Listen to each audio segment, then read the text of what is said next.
So ಈಗ second problem linear pairs ಮೇಲಿದೆ.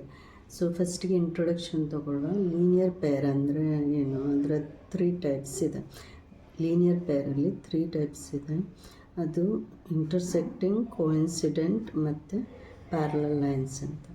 Intersecting ಅಂದರೆ ಏನು? ಇಂಟರ್ಸೆಕ್ಟಿಂಗ್ ಅಂದರೆ A1/A2 which is not equal to B1/B2. So ಈ ಥರ ಬಂದಾಗ ಅದಕ್ಕೆ ಇಂಟರ್ಸೆಕ್ಟಿಂಗ್ ಅಂತ ಕರಿತೇವೆ.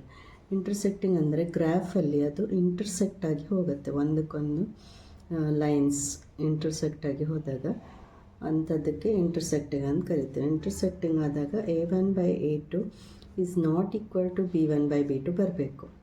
ಈ ಥರ ಬಂದರೆ ಅದು ಇಂಟರ್ಸೆಕ್ಟಿಂಗ್ ಲೈನ್. ಅರ್ಥ ಆಯ್ತಾ?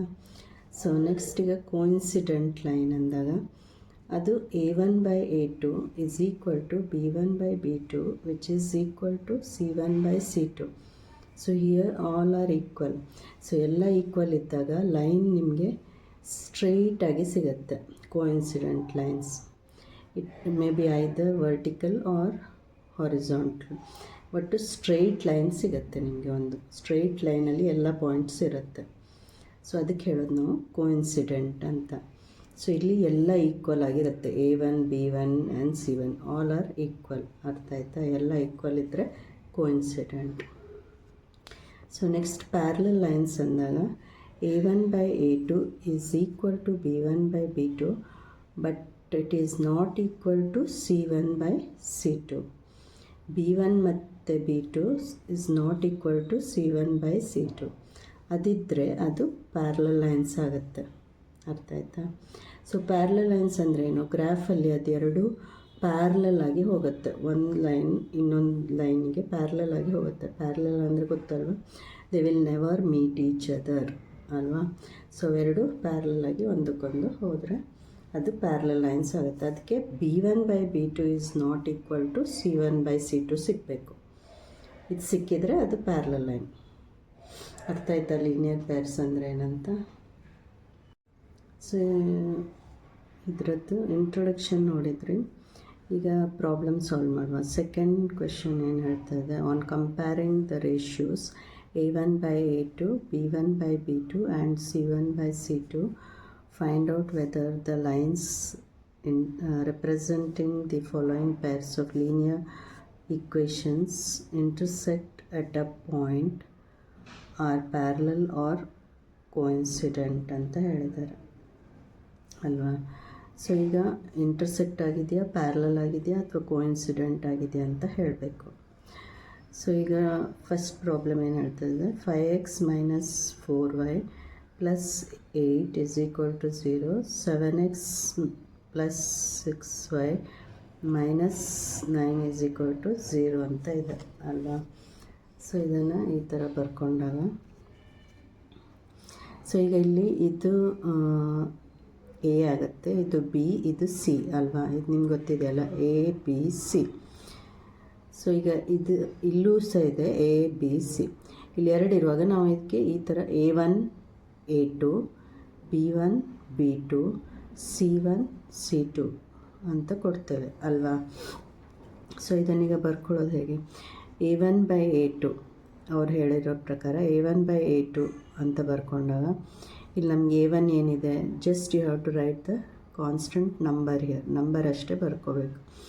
5 + 5 ಮತ್ತು +7 ಇದೆ. 5/7 ಓಕೆನಾ? A1/A2 5/7. ಈಗ B1/B2 ಏನಿದೆ? -4 + 6 ಅಂತ ಇದೆ. -4 + 6 ಇದನ್ನು ಸಿಂಪ್ಲರ್ ಫಾರ್ಮಿಗೆ ತನ್ನಿ. ಸಿಂಪ್ಲರ್ ಫಾರ್ಮಿಗೆ ತಂದಾಗ ಏನಾಗುತ್ತೆ? ಡಿವೈಡ್ ಮಾಡಿದಾಗ -2/3 ಬರುತ್ತೆ ಅಲ್ವಾ? ಸೊ ಈಗ 5/7 ಇದನ್ನು ಸಿಂಪ್ಲರ್ ಫಾರ್ಮಿಗೆ ತರಲಿಕ್ಕಾಗಲ್ಲ, ಎರಡೂ ಸಹ ಪ್ರೈಮ್ ನಂಬರ್ಸ್ ಅಲ್ವಾ? ಸೊ ಈಗ ಇದು ಇವೆರಡನ್ನು ಕಂಪೇರ್ ಮಾಡಿದರೆ ಇವೆರಡು ಈಕ್ವಲಾ? ಅಲ್ಲ ಅಲ್ವಾ? ಇವೆರಡು ಈಕ್ವಲ್ ಇಲ್ಲ. So A1/A2 is not equal to B1/B2. So ಅದು ನಾನು ನಿಮಗೆ ಇಂಟ್ರೊಡಕ್ಷನಲ್ಲಿ ಹೇಳಿದ್ದೆ. ಫಸ್ಟಿಗೆ A1/A2 which is not equal to B1/B2 ಬಂದರೆ ಅದು ಇಂಟರ್ಸೆಕ್ಟಿಂಗ್ ಲೈನ್ಸ್ ಅಂತ ಹೇಳಿದ್ದೆ ಅಲ್ವಾ? ನೆನಪಿದೆ ಅಲ್ವಾ? ಸೊ ಅದು ಇಂಟರ್ಸೆಕ್ಟಿಂಗ್ ಲೈನ್ಸ್ ಆಗುತ್ತೆ. ಸೊ ಈಗ ಸೆಕೆಂಡ್ ಪ್ರಾಬ್ಲಮ್ ಏನು ಹೇಳ್ತಾ ಇದೆ, 9x + 3y + 12 = 0, 18x + 6y + 24 = 0 ಅಂತ ಇದೆ ಅಲ್ವಾ. ಸೊ ಈಗ ಇದು a1/a2 = 9/18. ಇದನ್ನು ಸಿಂಪ್ಲಿಫೈ ಮಾಡಿದಾಗ ಏನಾಗುತ್ತೆ, 1/2 ಬರುತ್ತೆ ಅಲ್ವಾ.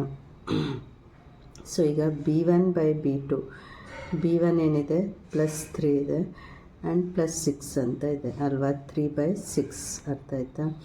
ಸೊ ಈಗ ಇದನ್ನು ಸಿಂಪ್ಲಿಫೈ ಮಾಡಿದಾಗ 3/6 ಇದು ಹಾಫ್ ಆಗುತ್ತೆ ಅಲ್ವಾ, 3 1s 3 2s 6.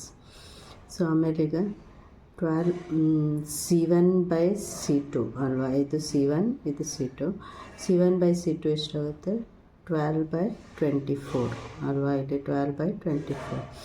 ಸೊ ಇದನ್ನು ಸಿಂಪ್ಲಿಫೈ ಮಾಡಿದಾಗ ಎಷ್ಟಾಗುತ್ತೆ, 12 1s 12 2s 1/2 ಅಲ್ವಾ.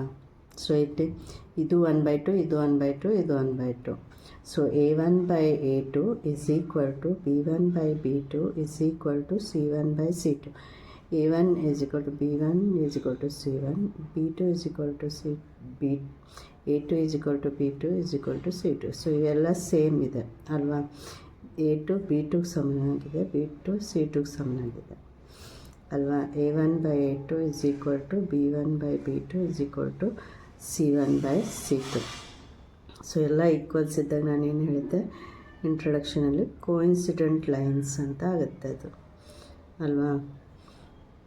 ಓಕೆ, ಸೊ ಈಗ ಥರ್ಡ್ ಪ್ರಾಬ್ಲಮ್ ಏನು ಹೇಳ್ತಾ ಇದೆ, 6x - 3y + 10 = 0, 2x - y + 9 = 0 ಅಂತ ಇದೆ ಅಲ್ವಾ. ಸೊ ಈಗ ಇದು a1 a2 b1 b2 c1 c2 ಅಲ್ವಾ. ಸೊ ಈಗ a1/a2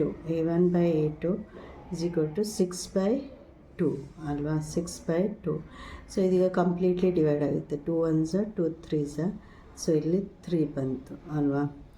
ಸೊ ಈಗ b1/b2 ಏನಿದೆ ನೋಡು, -3 -1 ಇದೆ, ಏನೂ ಇಲ್ಲ ಅಂದರೆ 1 ಅಂತ ಹೇಳಿದ್ದೆ, -3 -1. b1/b2 is -3 -1. ಇಲ್ಲಿ ಮೈನಸ್ ಮೈನಸ್ ಕ್ಯಾನ್ಸಲ್ ಆಗುತ್ತೆ, ಸೇಮ್ ಇರುವಾಗ ಮೈನಸ್ ಪ್ಲಸ್ ಆಗುತ್ತೆ. ಸೊ ಇಲ್ಲಿ ಪ್ಲಸ್ 1 ಇದು 3, ಅರ್ಥ ಆಯ್ತಾ. ಸೊ ಇಲ್ಲಿ 3 ಇದು 3 ಆಯಿತು, ಇದು 3 ಆಯಿತು. ಈಗ c1/c2 10 ಮತ್ತು 9 ಇದೆ, 10 ಮತ್ತು 9. ಸೊ ಇವೆರಡು ಡಿವೈಡ್ ಆಗಲ್ಲ ಅಲ್ವಾ, 9 ಮತ್ತು 10 ಡಿವೈಡ್ ಆಗಲ್ಲ. ಸೊ ಇದು ಡಿವೈಡ್ ಆಗುತ್ತೆ, ಹೀಗೆ ಇಟ್ಟಿರಿ. ಈಗ ಇದು 3 ಇದೆ, ಇದು 3 ಇದೆ, but this is not equal. So a1/a2 = b1/b2, but it is not equal to c1/c2 ಅಲ್ವಾ. ಸೊ ಇದು ಯಾವುದ್ರದ್ದಿಲ್ಲ, ಇದು ಯಾವುದು ಅಂತ ಹೇಳಿದ್ದೆ, ಪ್ಯಾರಲಲ್ ಲೈನ್ಸ್ ಅಂತ ಹೇಳಿದ್ದೆ ಇಂಟ್ರೊಡಕ್ಷನಲ್ಲಿ, ನೆನಪಿದೆ ಅಲ್ವಾ. ಸೊ ಈ ಥರ ಬಂದರೆ ಅದು ಲಾಸ್ಟಿಗೆ b1/b2 is not equal to c1/c2 ಬಂದರೆ ಅದು ಪ್ಯಾರಲಲ್ ಲೈನ್ಸ್. ಸ್ಟಾರ್ಟಿಂಗ್ ಬಂದರೆ ಅದು intersecting lines. a1/a2 is not equal to b1/b2 ಬಂದರೆ ಅಲ್ಲಿಗೆ ನಿಲ್ಲಿಸ್ಬೋದು ನೀವು, c1 c2 ಮಾಡಬೇಕಂತಿಲ್ಲ. ಇಲ್ಲಿ ಸ್ಟಾರ್ಟಿಂಗಲ್ಲೇ ನಾಟ್ ಈಕ್ವಲ್ ಬಂದರೆ ಅದು ಇಂಟರ್ಸೆಕ್ಟಿಂಗ್. ಇವೆಲ್ಲ ಈಕ್ವಲ್ ಅಂತ ಬಂದರೆ ಆವಾಗದು ಕೋಇನ್ಸಿಡೆಂಟ್ ಅಲ್ವಾ. ಸೊ ಇದು ನೆನ್ಪಿಟ್ಕೊಳ್ಳಿ, ಕೋಇನ್ಸಿಡೆಂಟ್, ಪ್ಯಾರಲಲ್ ಮತ್ತು ಇಂಟರ್ಸೆಕ್ಟಿಂಗ್ ಅಂದರೆ ಸ್ಟಾರ್ಟಿಂಗಲ್ಲೇ ನಾಟ್ ಈಕ್ವಲ್, ಪ್ಯಾರಲಲ್ ಅಂದರೆ ಲಾಸ್ಟಿಗೆ ನಾಟ್ ಈಕ್ವಲ್ b1 b2, ಆಮೇಲೆ ಎಲ್ಲ ಈಕ್ವಲ್ಸ್ ಬಂದರೆ ಕೋಇನ್ಸಿಡೆಂಟ್. ಅರ್ಥ ಆಯ್ತಲ್ವಾ. Okay, thank you.